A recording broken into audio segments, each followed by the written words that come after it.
What's up, guys? Surly Mechanic here. Whoa. Surly Mechanic here. I'm sitting inside the cabin of my latest acquisition with check engine lights, and it does have fuel. It's got about 3/4 of a tank, but I think there's a problem with the sending unit.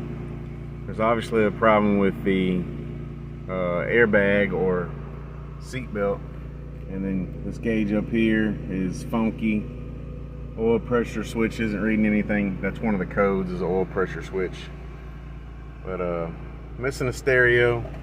This dash bezel's jacked up. And there's some other parts and pieces that are, you know, it's 23 years old. So get my Harbor Freight scan tool up out the way. Seats are a little worn. It's got some WeatherTech floor mats.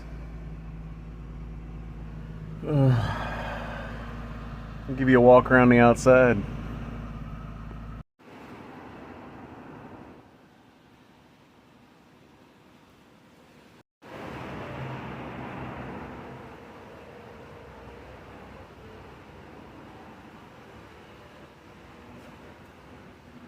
Obviously, missing the driver's mirror. Some damage along the fender. You can tell this thing's been repainted because this is not the factory Nissan color. A little bit of door damage here, quarter panel damage, top of the fender. Headlights are a little nasty. Let's see. I have the cover at work. Wrong size battery in it. Poor excuse for a ground. That's like 20 horses right there. It's got a salvage yard throttle body on it. It actually runs really good. The AC belt broke on it the other day because it was dry rotted. This thing hasn't been on the road legally, mind you, since 2018. Around the back, missing some badges. Oh, hold on, let me get my deck lid prop. There we go. It's all clean in here. Well, I say clean. It's not caved in or rusted out, so yeah, you can see it's been sitting a little bit.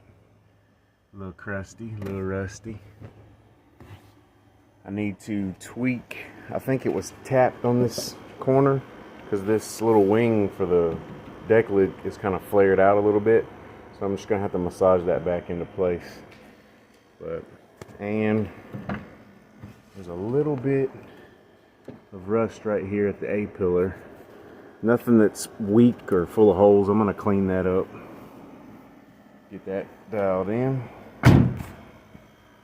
But right now, oh, and it's got like 3 different size tires on it, and for whatever reason the smaller diameter are in the back.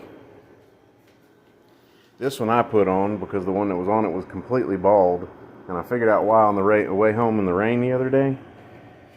The tie rods have so much play that the steering wheel was going back and forth, jerking through any kind of standing water. So you could tell whoever did a paint job on this just didn't do a great one. Oh, no, it looks like somebody's, oh no, that's not somebody's dog. That's somebody's drill skills. We got some zip ties and some chewed wires. We'll get all that sorted. I'm not sure what I'm gonna do with this thing yet. But I'll keep you posted.